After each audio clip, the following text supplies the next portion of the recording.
Hello friends, उम्मीद है आप सभी ठीक होंगे। दोस्तों, इस वीडियो में हम बातचीत करने वाले हैं यूपीपीसीएस आपका मेंस नज़दीक है, तो प्रीलिम्स का रिजल्ट भी आने वाला है। अब बात आती है कि मेंस आंसर राइटिंग कैसे करें, क्या हमारे फंडे हो सकते हैं, किस तरीके से हम उत्तर के प्रारूप को डिज़ाइन कर सकते हैं, क्योंकि सबसे कहीं ना कहीं सबसे जो महत्वपूर्ण पड़ाव है इस जर्नी का, वह है मेंस उत्तर लेखन। तो जो हमारी मुख्य परीक्षा में उत्तर लेखन है किस प्रकार से करें, फ्लो चार्ट्स का कैसे यूज़ करें, कैसे मेन बॉडी, भूमिका और निष्कर्ष तक कैसे पहुँचें। क्वेश्चन पेपर आपके सामने, जिसमें आपके सामने पहला क्वेश्चन है कि भारत की दो प्रमुख पर्वत श्रृंखलाएं पूर्वी और पश्चिमी घाट विभिन्न दृष्टिकोणों से देश की जलवायु और कृषि पर प्रभाव डालती हैं। इस कथन का सविस्तार वर्णन करना है। पहले मैंने इसका कैसे आंसर लिखा, ये 200 शब्द में 12 अंक का क्वेश्चन था। तो चलिए फिर उस पर बातचीत करते हैं, मैंने किस प्रकार से इसका आंसर लिखा। देखिए यहाँ से शुरू होता है, तो आप देखेंगे किस तरीके से मैंने लिखा, वही थोड़ा सा बताने का मेरा प्रयास रहेगा। देखिए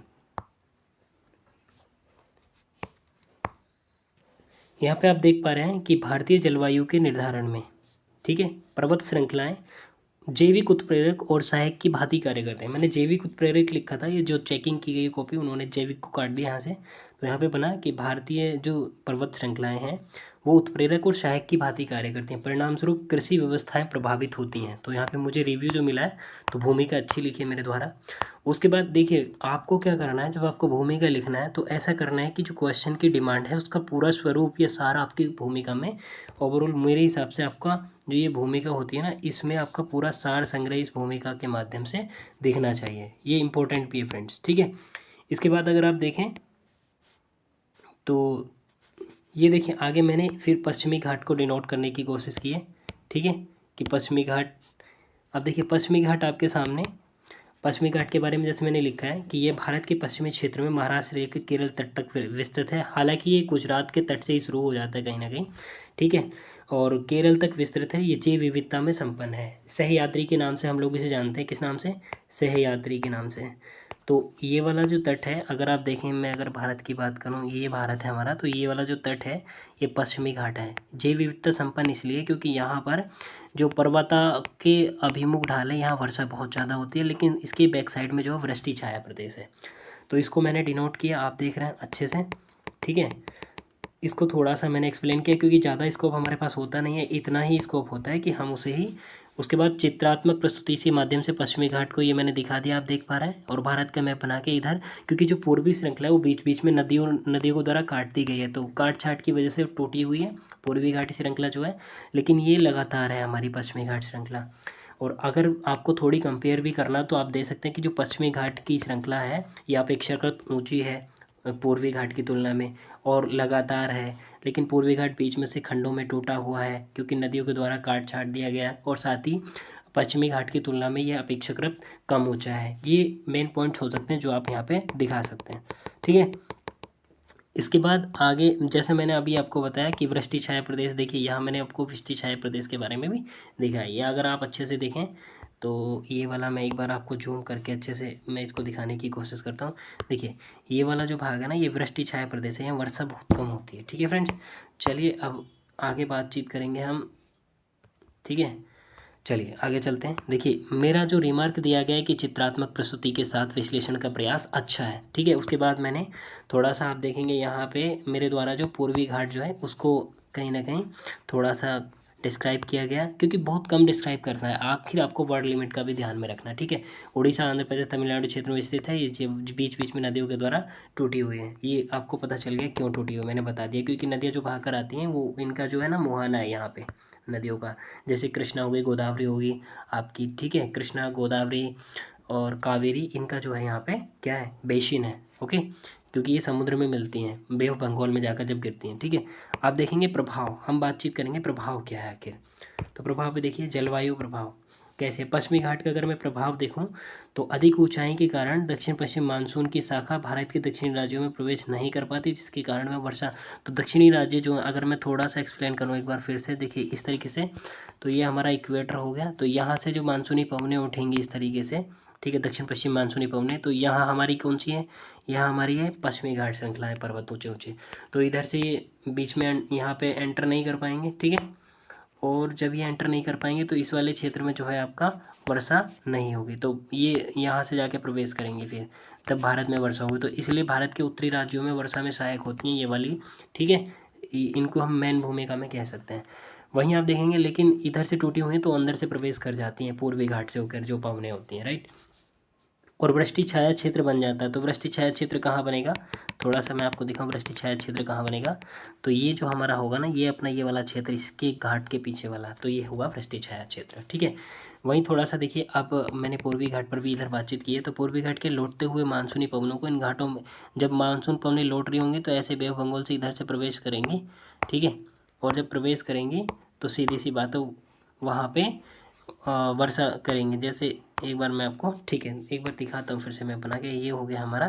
तो जैसे लौट रही होंगी, लौटती हुई तो ऐसे ऐसे करके यहाँ से इनसे अंदर प्रवेश करेंगे, इसलिए तमिलनाडु के तट पे ना लौटते हुए मानसून से बहुत ज़्यादा वर्षा होती है, ठीक है। चलिए नेक्स्ट, आप देखिए नेक्स्ट, ये पॉइंट आपने देख लिया। उसके बाद तापमान उच्च होने के कारण पवनों को उत्तर की ओर, ये पर्वत श्रृंखलाएं पवनों को, क्योंकि जहाँ पर स्थलखंड होता है, स्थलखंड का तापमान अधिक होता है जल के तुलना में, तो ये पवनों का जो तापमान, जब आप यहाँ पे जो तापमान आप जान रहे हैं कि जो ये हमारा पश्चिमी घाट है, यहाँ तापमान अधिक होगा तो ऊपर की साइड में तापमान कम, तो तापमान जो है प्रेशर का जो है विपरीत होता है, ठीक है। जहाँ तापमान कम होगा वहाँ प्रेशर अधिक होता है, तो इसलिए हवाओं को ऊपर की ओर धकेल देता है, ऊपर की ओर धकेल देता है, इसीलिए हमारे उत्तर राज्यों में वर्षा का कारण बनता है फिर ये, ठीक है। पश्चिमी घाट में पर्वतों के मुखी ढालों पर वर्षा होती है और उत्तर मानसूनी वर्षा में सहायक है, ठीक है। मेन भूमिका मैंने लिख दी है। उसके बाद में मध्य भारत में वर्षा में सहायक है, कम ढाल के कारण अधिकांश नदियाँ पूर्वी घाट की ओर प्रभावित होती हैं। तो प्रवाहित होने का मतलब उनका क्या है कि वो ढलान है ना, तीव्र ढलान तो नहीं है लेकिन मंद ढलान की वजह से, राइट। अब देखिए यहाँ पे जो मुझे रिमार्क मिला है, इन्होंने जो रिमार्क दिया है चेकिंग में वो आपके सामने है। इन्होंने लिखा है गुड, बहुत अच्छा, मतलब इनके हिसाब से है, ठीक है। चलिए, सभी बिंदु ना सारगर्भित हैं, जो मेन पॉइंट है वहीं। कृषि पर प्रभाव कैसे पड़ता है आप देखेंगे। कृषि पर अधिकांश उत्तर भारत की फसलें जो है मानसूनी फसलें होती हैं जो वर्षा पर निर्भर करती हैं। जैसे आप जानते हैं दोस्तों कि भारत की चाहे कोई भी फसल हो या नदियाँ जो हैं वो ज़्यादातर या तो मानसून आधारित नदियाँ हैं, और फसल भी इसी प्रकार हैं कि मानसून पर निर्भर रहती हैं ज़्यादातर फसलें। तो वर्षा होगी तो फसलें अच्छी होंगी, गेहूँ धान, इनके लिए हमें ठीक है पानी की बहुत ज़्यादा ज़रूरत होती है, तो इसीलिए कृषि पर प्रभाव पड़ेगा। अगर वर्षा नहीं होगी तो कृषि पर सीधी सी बात है प्रतिकूल प्रभाव पड़ने वाला है। और जो हमारी 12 मासी नदियाँ 12 महीने जो बहती हैं, वो नदियाँ अगर पानी नहीं मिलेगा तो उनसे हम सिंचाई नहीं कर पाएंगे उस मात्रा में। मानसूनी पवनें भारत में प्रवेश हेतु उत्तरदायी हैं, ठीक है। तीव्र ढाल के कारण दक्षिण नदियों में जल की मात्रा जो है वो कम हो जाती है। क्या है, तीव्र ढाल के कारण दक्षिण भारत में नदियों में वर्षा की जल की मात्रा कम हो जाती है, इससे मत्स्य पालन विद्युत। अब सीधी सी बात है, जब हमारा ना तो ताप विद्युत, ना ही जल विद्युत, और ना ही साथ साथ हम वो कर पाएंगे मत्स्य पालन या और कुछ जो जिसे हम ब्लू इकोनॉमी में ऐड कर सकते हैं, वो क्रियाविधि हमारी कहीं ना कहीं बाधित हो जाएंगे, ठीक है। वृष्टि छाया क्षेत्र जो है उसमें ऑलरेडी सूखा पड़ रहा है, तो वहाँ पर रहने वाला जो जीव जंतु हैं उनके नष्ट होने की संभावना बहुत तेज़ी से बढ़ जाएगी, राइट। थार के मरुस्थल, डेजर्ट और पश्चिमी घाट के पर्वतों के पीछे का भाग, यहाँ क्या जैव विविधता के नष्ट होने को खतरा पैदा हो जाएगा, ठीक है। मानसूनी पवनों पर प्रभाव कैसे पड़ेगा, देखिए पश्चिमी, इसके बाद देखिए आप, इन्होंने मुझे रिमार्क दिया है, वो इसका रिमार्क थोड़ा सा देख लीजिए आप एक बार। बिंदु व फ्लो चार्ट के रूप में उत्तर लेखन का प्रयास बहुत अच्छा इन्होंने मुझे बताया, ठीक है। विषय की अच्छी समझ है, आप सभी देख रहे हैं, ठीक है। उसके बाद मैंने निष्कर्ष दिया कि पश्चिमी एवं पूर्वी घाट पवनों के निर्माण को सुरक्षित करने के साथ साथ भारत में कृषि एवं जलवायु को एक जीवंत रूप प्रदान करते हैं। निष्कर्ष देखिए, मेरा निष्कर्ष जो है वो क्वेश्चन के अकॉर्डिंग है। पश्चिमी एवं पूर्वी घाट मानसूनी पवनों के मार्ग को निर्धारित करने के साथ साथ भारत में कृषि एवं जलवायु को जीवंत रूप प्रदान करते हैं। अब क्वेश्चन में दिखाता हूँ, क्वेश्चन सीधा सीधा आपसे किस पर पूछा था, और क्वेश्चन की मेन जो मैंने उसमें देखिए, भारत की दो प्रमुख पर्वत श्रृंखलाएं पूर्वी पश्चिमी घाट के दृष्टिकोण से देश की जलवायु और कृषि पर प्रभाव डालती है, इस कथन का सविस्तार वर्णन किया। तो मैंने पूरा उसमें लास्ट में ला के मोटे दिखा दिया कि न केवल ये वर्षा में सहायक है बल्कि जो हमारा कृषि का है या जो भी है उस पर किस प्रकार से प्रभाव डालती है, वो मेरे निष्कर्ष में साफ साफ आप देख सकते हैं। यहाँ मुझे 3.5 नंबर मिले, बहुत अच्छी मार्किंग है, ठीक है। बहुत टफ मार्किंग किया जाता है जो कोचिंग सेंटर्स होते हैं उनके द्वारा। यही अगर मेरा आंसर वहाँ पे इस टाइप का मैं लिख देता हूँ तो मुझे बहुत अच्छे 7 से 8 नंबर तक मिल सकते हैं, ठीक है फ्रेंड्स। अब आपको बता दूं इस तरीके के क्वेश्चन जो हैं ये 1 घंटे में लिखने थे, आप देख रहे हैं ये 7 क्वेश्चन है, 1 घंटे में इनको लिखना होता है। आप भी ट्राई करें घर बैठ करके, ठीक है। दो क्वेश्चन नंबर 2 देखिए, भारत की भूगर्भिक संरचना के दृष्टिकोण से भारतीय उपमहाद्वीप के विभाजन की प्रक्रिया को समझाएं कि भारतीय उपमहाद्वीप का कैसे कैसे विभाजन हुआ, ठीक है।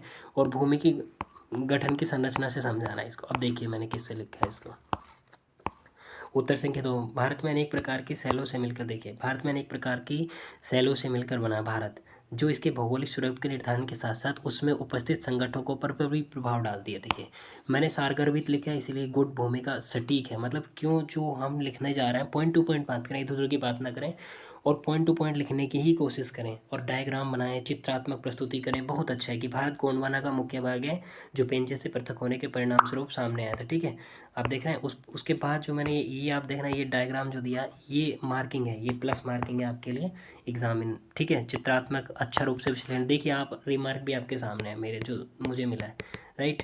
उसके बाद आप देखेंगे अफ्रीका के मेडागास्कर से अलग होकर भारतीय प्लेट यूरेशियन प्लेट निरंतर बढ़ती गई जो गोंडवाना लैंड का भाग थी। आप सभी जानते हैं कि अगर मैं बात करूँ ये हमारा था, ठीक है, पेंजिया पैंथालासा और तैतीस सागर बीच में बना थे, अंगारा लैंड गोंडवाना लैंड दो भागों में टूट गया, आप सभी जानते हैं। तो नीचे वाला भाग का जो है ना वो है पार्ट भारत, राइट। चलिए ये यहाँ से प्रीलिम्स में भी क्वेश्चन आता है समय समय पर, ओके। चलिए अब हम आगे चलते हैं थोड़ा, अब देखेंगे फिर मैंने क्या काम किया। विभाजन की दृष्टि से भारत में सेल संरचना मैंने दिखाया है कि कौन कौन सी सेल संरचना भारत में पाई जाती है। तो आप देखेंगे आर्कियन, धारवाड़, कुडप्पा, विंध्यन, ठीक है, दक्कन ट्रैप, क्वार्टनरी और टर्सरी, ये इनका सीक्वेंस जो है प्री एग्ज़ाम में समय समय पर पूछ लिया जाता है, तो आप इसको ज़रूर एक बार देख लें, ठीक है। और देखिए कितने सटीक तरीके से क्वेश्चन को लिखने की कोशिश की गई है, मतलब इधर उधर की बात आपको नहीं लिखनी, पॉइंट टू पॉइंट लिखना, चीज़ों को ज़्यादा विस्तार अनावश्यक विस्तार से बचना है। यही फंडे होते हैं जो आपको अदर पर्सन से कहीं ना कहीं पॉजिटिव रखते हैं, ये पॉजिटिव, ठीक है। विभाजन प्रक्रिया के कारण क्या होता है, भारतीय प्लेट और यूरेशियन प्लेटों का आपसी अभिसरण, अभिसरण मतलब होता है, देखिए एक ये प्लेट है, एक ये प्लेट है, ये प्लेट इसकी तरफ आ रही है, ये प्लेट इसकी तरफ आ रही है, अब ये दोनों टकराएंगे, ठीक है, ओके। इसके बाद देखेंगे गोंडवाना लैंड के भाग होने के कारण धारवाड़ कुडप्पा क्रम की शैलों में पाए जाने वाले मध्य क्रम क्या आकर्षण बल, ठीक है, और उससे क्या कोयला वगैरह पाया जाता है बहुत ज़्यादा मात्रा में, ठीक है। नेक्स्ट देखें आगे, अब निष्कर्ष की तरफ हम लोग बढ़ रहे हैं कि भारतीय प्लेट यूरेशियन प्लेट के मिलने के परिणामस्वरूप हिमालय पर्वत जैसे विशाल वलित पर्वत का निर्माण हुआ, ठीक है। हिमालय जैसे क्या हुआ, विशाल पर्वत श्रृंखला का निर्माण हुआ। तो आप देख रहे हैं हिमालय जैसे विशाल पर्वत श्रृंखला का निर्माण हुआ, ये आप सभी जानते हैं कि ये हमारी नीचे से गई है, ऊपर से यूरेशियन प्लेट है, ये भारतीय प्लेट, ठीक है। तो यहाँ बीच में जो था, जो अपशिष्ट थे वो ऊपर उठ गए हिमालय पर्वत के रूप में, और ये फाउंडेड माउंटेन है वलित पर्वत, ठीक है, हिमालय जो और नवीन वलित पर्वत, ठीक है। अब इसका निष्कर्ष देखिए आप एक बार, मैंने जो निष्कर्ष लिखने की कोशिश की है, भारतीय उपमहाद्वीप की विभाजन प्रक्रिया भौतिक गुणों के साथ साथ भौगोलिक परिस्थितियों का परिणाम है जो इसे अनोखा स्वरूप और जलवायविक परिस्थितियाँ प्रदान करता है। मेरा निष्कर्ष अच्छा है, निष्कर्ष को और अधिक प्रभावी बनाने के लिए मुझे जो है यहाँ पर रिमार्क मिला है, यहाँ मुझे मिले हैं 3 नंबर। तो आप समझ रहे हैं किस तरीके से आपको आंसर लिखना है, ठीक है। उसके बाद क्वेश्चन नंबर 3 की मैं सारे क्वेश्चन आपको दिखाऊंगा। तीसरा क्वेश्चन देखिए, भारत के भूगर्भिक विकास में क्रिस्टलाइज और प्लेट टेक्टोनिक्स का योगदान, देखिए क्रिस्टल का और प्लेट टेक्टोनिक का योगदान। अब हम आपको सामने चलते हैं, क्वेश्चन नंबर 3 पर बातचीत करेंगे, ठीक है। तो ये रहा, शायद वो वाला क्वेश्चन नहीं लिखा, पहले 4 वाला लिखा, तो एक बार चौथा नंबर का जो क्वेश्चन है आपको मैं वो रीड कर लीजिए। हिमालय पर्वत के मुख्य भूगर्भिक भागों का वर्णन करें और उनके पर्यावरणीय प्रभावों पर चर्चा करें, ठीक है। देखिए हिमालय पर्वत के मुख्य भागों पर चर्चा करने के लिए बात की गई है।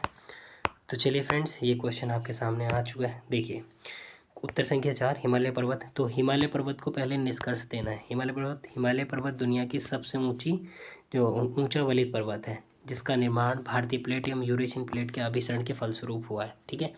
भारत के उत्तर में स्थित भारत का सिरमौर शीर्ष, देखिए कितने यूनिक वर्ड्स का यूज किया गया, सिरमौर शीर्ष रक्षा कवच के रूप में हिमालय जो क्या है, हिमालय विद्यमान है जिसकी ऊंचाई लगभग 8,848 मीटर, आप जानते हैं ना K2, जो इसकी प्रसिद्धि का सर्वप्रमुख कारण है, ठीक है। आगे आप देखेंगे, देखिए आगे आपके सामने है, ये फिर से देखिए हिमालय के भागों का वर्णन अब मैंने करना है, तो इसके लिए मैंने किया डायग्राम का यूज़। ट्रांस हिमालय जो है 3 प्रमुख चोटियाँ इसमें देखिए, श्रेणियाँ काराकोरम, लद्दाख और जास्कर, ये मैंने डायग्राम के माध्यम से दिखाया, ठीक है। इनकी विशेषता भी आप देख सकते हैं, इन्होंने मुझे रिमार्क किया, ठीक है। इधर आप देखें, यहाँ पे डायग्राम के माध्यम से इस चीज़ को मैंने दर्शाने की कोशिश की, ये देखिए काराकोरम ट्रांस हिमालय, काराकोरम लद्दाख जास्कर, उसके बाद महान हिमालय, लघु हिमालय, शिवालिक हिमालय, ठीक है। और यहाँ पे आप देख रहे हैं चित्रात्मक प्रस्तुति, हर एक एग्जामिनर चाहे कोई भी हो, यहाँ जो चेक कॉपी की गई है ये सेलेक्टेड है ऑलरेडी, तो इन्होंने इसको बहुत अच्छा पाया, राइट।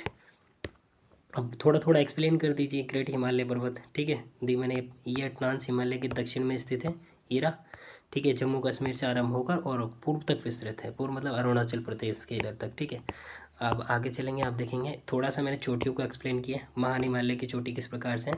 अगर आप इस तरीके से फैक्चुअल नॉलेज वहाँ देते हैं तो ये आपका जो है ना प्लस मार्किंग, क्या होता है, प्लस मार्किंग कराने के लिए लाभदायक होगा। देखिए नंगा पर्वत, नंदा देवी, धौलागिरी, माउंट एवरेस्ट, मसालू, मकालू, नामचा पर्वत, ये क्या एडिशनल नॉलेज है जो कहीं ना कहीं अदर जो कैंडिडेट है उनकी तुलना में आपको थोड़ा ये वेटेज देगा, ठीक है। इसके बाद आप देखेंगे मध्य हिमालय, मध्य हिमालय को एक्सप्लेन किया है इसकी चोटियों में, ठीक है, पीर पंचाल शिवालिक को, फिर सबसे दक्षिण जो महाभारत, नागटिबा, चूड़िया, मुड़िया, नपना से, ठीक है।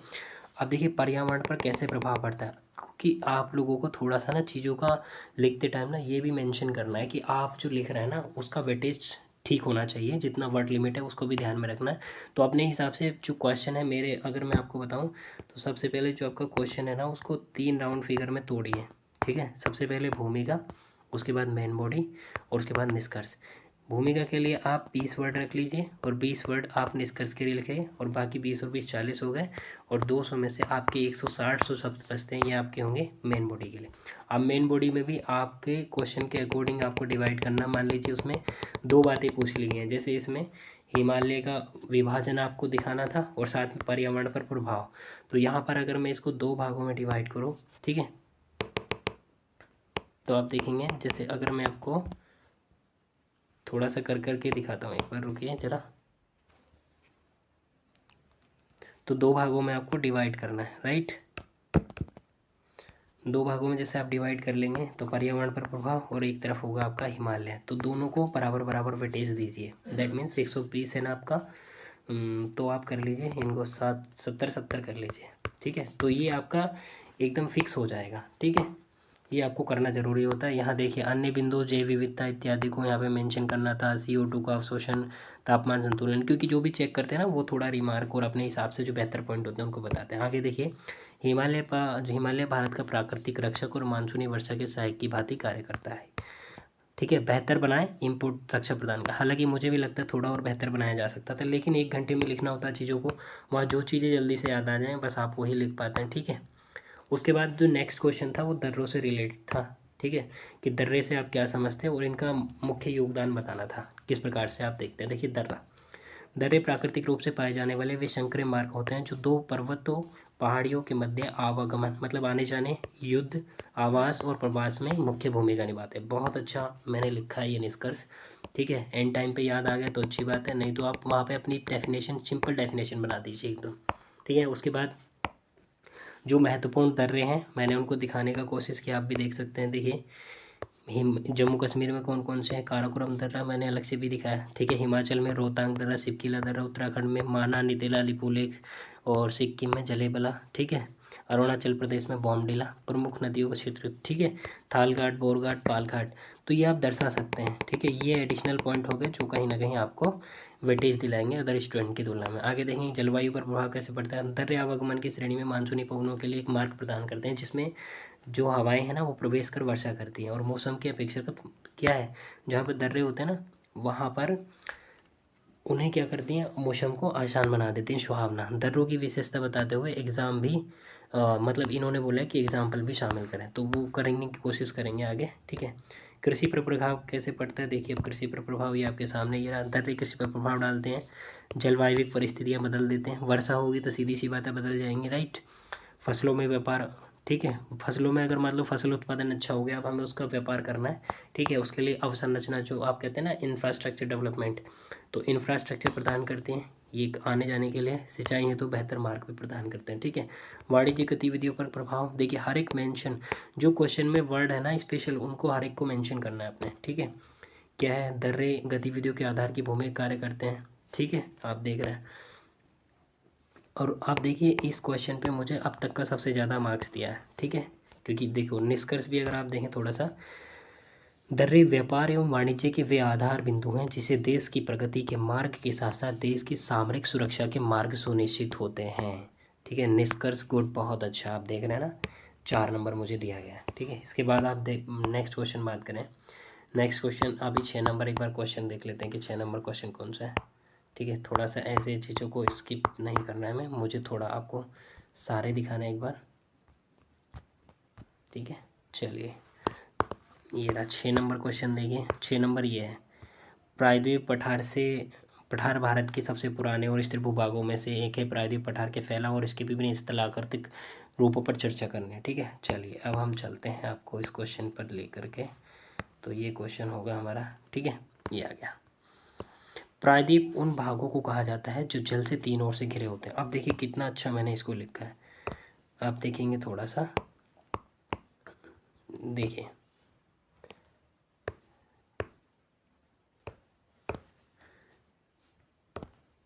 देखिए प्रायद्वीप उन भागों को कहा जाता है जो जल से 3 ओर से घिरे हैं। ठीक है, और प्रायद्वीप अपेक्षाकृत ऊंचे उठे हुए भाग होते हैं। प्रायद्वीप पठार आप देख रहे हैं, विस्तार, और फिर इसके बाद मैंने प्रायद्वीप भारत के जो पठार हैं उनको सबको दिखाया थोड़ा सा। लेकिन यहाँ विशेष रिमार्क किया गया है कि हम लोगों को क्या करना था, थोड़ा सा ये आप देख पा रहे हैं। ठीक है, चलिए देखिए कि प्रायद्वीप पठार की विशेषताओं पर भी चर्चा करनी थी, जैसे ऊंचे पहाड़ हैं, पठारी समतल क्षेत्र, चपटे हैं, नीलगिरी, अन्नामलाई, मतलब कुल मिला के उनको भी बताना था थोड़ा सा, इसलिए हमें यहाँ मिला 3.5 नंबर। ठीक है, ये पेपर जो है 2 बार स्कैन हो गया मुझे लग रहा है। ठीक है, इसके बाद अब देखिए उस जो मैंने ये सब लिखा ना, ये मालवा पठार, तेलंगाना पठार, दक्कन पठार, इनको मैंने अब मैप का भी आपको यूज़ करना है, भरपूर यूज़ करना है, चाहे वो हिस्ट्री हो। ठीक है, और ज्योग्राफी में तो स्पेशल करना है। ठीक है, मैंने इनको देखो मैप पे ड्रॉ किया है, फिर उनकी दक्कन के पठार की क्या विशेषता है, देखो चित्रात्मक प्रस्तुति अच्छी है, हर जगह आपको लिखा हुआ मिलेगा, सभी बिंदु समाहित हैं। एग्जाम में जितना होना चाहिए, ज़्यादा चीज़ें नहीं लिखनी है, पॉइंट टू पॉइंट लिखनी है, 4-5 वर्ड में आपका एक पॉइंट हो जाना चाहिए। छोटा नागपुर प्लेटो आप देख सकते हैं, दक्कन के पठार के उत्तर में स्थित है, विंध्य पठार के दक्षिण में, मध्य में, ये सब बेसाल्टिक चट्टानों से बना है, गोंडवाना क्रम की सेलों से निर्मित है, कोयला के भंडार से, इस तरीके से प्रयास अच्छा है। उसके बाद निष्कर्ष, पठार पर्वतों का अपरदित रूप कहे जा सकते हैं, क्योंकि पठार जो होते हैं ना वो ऊंचे नहीं होते हैं, अपेक्षाकृत कम ऊंचे होते हैं पर्वतों की तुलना में। उनका जो ऊपर वाला जो सिरा होता है ना, राइट, जैसे मैं आपको थोड़ा सा बताऊं, जो ये है ना इस तरीके से होता है, चपटा होता है प्लेन, और पहाड़ जो होते हैं वो ऐसे होते हैं। ठीक है, चलिए नेक्स्ट देखिए अब। अच्छा है, इन्होंने जो रिमार्क दिया है क्या है, अच्छा आपके सामने है। नेक्स्ट लास्ट क्वेश्चन आपके सामने, उत्तर नंबर 7 द्वीप पर था कि द्वीप से आप क्या समझते हैं। ठीक है, देखिए अब इस क्वेश्चन में आपको थोड़ा सा मैं स्पेशल कुछ दिखाने की कोशिश करूँगा, थोड़ा उम्मीद है आप लोग ज़रूर देखेंगे। देखिए 7 नंबर देखिए, उत्तर संख्या 7, द्वीप द्वीप भूमि का ऐसा भूखंड होता है जो चारों ओर से जल से हमेशा घिरे रहते हैं। भारत में द्वीपों का विस्तार कुछ इस प्रकार है। अगर आपको लग रहा है ना कि आपको कुछ याद नहीं आ रहा, तो उसकी डेफिनेशन दीजिए वर्ड की और आगे बढ़ जाइए। ठीक है, प्रयास अच्छा है। ठीक है, अब देखिए इन्होंने मुझे भी डेफिनेशन जो है अपना दिया है, वो क्या है, द्वीप क्या है, इनका डेफिनेशन अगर मैं बताऊं, द्वीप जहाँ इको ये इको टूरिज्म को बढ़ा, हाँ ये रहा ना, द्वीप जहाँ इको टूरिज्म को बढ़ावा देते हैं, वहीं ये क्या है, जलाशय और पर्यावरण संतुलन को भी बनाए रखते हैं। अच्छी डेफिनेशन है ये भी, आप इसको भी लिख सकते हैं।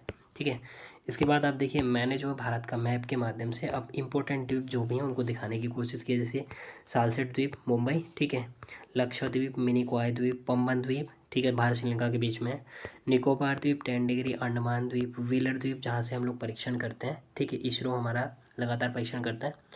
उसके बाद माजुली द्वीप, असम, ब्रह्मपुत्र नदियों बनाती हैं, सारे महत्वपूर्ण द्वीप दर्शाए गए हैं। अच्छी बात है, देखिए इन्होंने यहाँ पर रिमार्क कर दिया है। बहुत अच्छे तरीके से कॉपियाँ चेक की जाती हैं और हम लोगों को अच्छे से गाइड भी किया जाता है। ठीक है, इसके बाद आप देखेंगे अंडमान द्वीप, इनको थोड़ा थोड़ा एक्सप्लेन किया कि अंडमान के 4 पार्ट होते हैं। ये प्रीलिम्स का क्वेश्चन है, यहाँ से पीटी का क्वेश्चन है। ठीक है, पीटी के क्वेश्चन का फैक्ट आप इस तरीके से देखिए, किस तरीके से आप यहाँ पे यूज़ कर सकते हैं। और इससे क्या है ना, जैसे अगर आप फैक्ट यूज़ करते हैं ना, एक तो सही फैक्ट होना चाहिए आपका, तो आपके जो मार्किंग लेवल है ना अदर स्टूडेंट की तुलना में प्लस प्लस होने वाला है, राइट। यहाँ काला पानी की झील है, वो मैंने बता दिया थोड़ा सा। पंबन द्वीप, लक्षद्वीप, सालसेट द्वीप, द्वीपों का महत्व हमारे जीवन में क्या हो सकता है, अब ये बता दिया। देखिए कहीं ना कहीं जो हम लक्षद्वीप हैं वो किससे बना हुआ है, बताइए आप लोग। आप सभी जानते हैं कि great barrier reef, coral reef है ना, ऐसे ही हमारा लक्षद्वीप जो कोरल से निर्मित है। तो वो जो हमारा पर्यटन है ना, क्या है, जो हमारा पर्यटन है, पर्यटन का आकर्षक केंद्र है, मुख्य केंद्र है। ठीक है, इसी वजह से लक्षद्वीप लोग जाते हैं। ठीक है। तो अर्थव्यवस्था के आर्थिक रूप से भागीदार बनेगा। लक्षद्वीप मूंगा चट्टाने कोरल को कहते हैं। और कहीं ना कहीं द्वीप जो होते हैं हमारे किस लिए, अनुसंधान के लिए, मतलब जो हम प्रेक्षण करते हैं ना, कोई भी व्हीलर द्वीप, उड़ीसा, APJ अब्दुल कलाम, श्रीहरिकोटा, ये सब क्या है, ये अपने आप में जो भी हमारी अंतरिक्ष संस्थाएं हैं, वैज्ञानिक संस्थाएं, वो यहाँ से time to time rocket launch करती हैं, अपने सैटेलाइट लॉन्च करती हैं। आर्थिक गतिविधियों के केंद्र क्यों होते हैं, मत्स्य पालन यहाँ पे किया जा सकता है इजीली। ठीक है। बिंदुवार व हेडिंग के साथ लिखने का प्रयास करें तो बेहतर होगा। जैसे राजनीतिक महत्व, आर्थिक महत्व, ये अच्छा इन्होंने गाइड किया। जैसे मैंने इनको लिखा तो थोड़ा इस वे में लिखते हैं तो और ज़्यादा पॉजिटिव हो सकता था मेरे हिसाब से भी। ठीक है। इसके बाद 3 नंबर दिए हैं, लिखिए आगे। देखिए निष्कर्ष को मैंने किस टाइप से लिखा है कि किसी देश की आर्थिक प्रगति की कुंजी के साथ साथ तकनीकी विकास एवं सुरक्षा के भी मानक होते हैं, जो भविष्य में देश की सुरक्षा संबंधी क्या करते हैं, सुरक्षा संबंधी उपकरणों के परीक्षण एवं टेस्ट हेतु स्थान उपलब्ध कराते हैं। देखिए कितना सार गर्भित मैंने यहाँ पे लिखा है, इस आप देख रहे हैं एक्सप्लेनेशन को। ठीक है। इसके बाद नेक्स्ट क्वेश्चन वो जो मैंने छोड़ दिया था पहले कि भूगर्भिक से क्या समझते हैं, भारत के प्रमुख द्वीपों का भौगोलिक विवरण देना था। ठीक है। आप देख सकते हैं इसको, कितना अच्छा डायग्राम मैंने बनाया। क्योंकि भारत में अगर आप बात करें तो पहले मैं अब थोड़ा सा आप इसका ये पढ़ लीजिए। ठीक है। एक बार देखिए,